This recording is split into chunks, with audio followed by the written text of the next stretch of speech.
Alors, les légumes, comme le journal des Congo Fort TV, reviennent sur la question de la Constitution. Moi, je pense qu'il ne faut pas être hypocrite.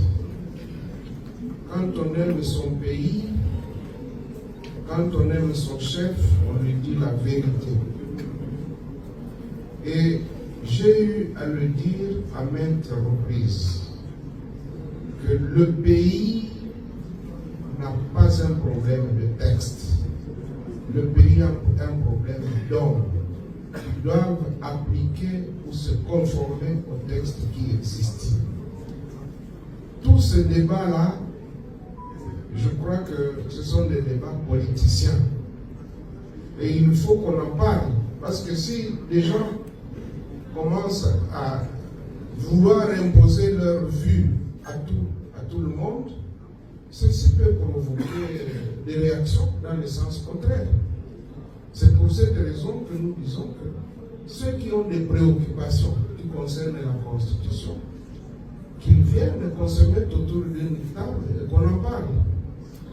Il ne suffit pas de bénéficier de la caméra ou d'un micro des journalistes et puis vous commencez à dire voilà, la Constitution ne peut pas dépasser 17 ans. Mais ça, c'est tiré de quelle théorie scientifique?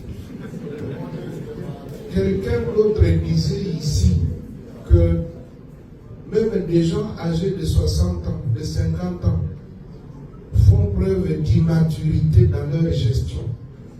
Alors, si ceux qui ont 50 et 60 ans ne sont pas matures, vous voulez qu'une constitution de 17 ans soit vieille? Non, disons la vérité. Ils ne veulent pas nous dire ce qu'ils veulent. Qu'ils le disent ouvertement. Nous savons que nous nous préparons. Et notre famille politique, au jour d'aujourd'hui, bénéficie de la confiance de la grande partie de la population. Travaillons pour que nous puissions continuer cette action-là. Mettons-nous au travail. Évitons des petits jeux. Non. Moi, je ne suis pas dans ce débat-là.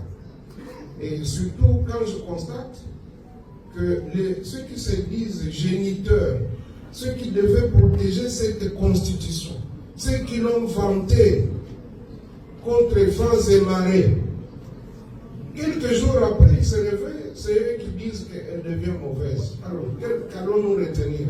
Ce qu'ils avaient dit avant, ils avaient dit avant, ou bien ceux qui disent maintenant? À vous de juger.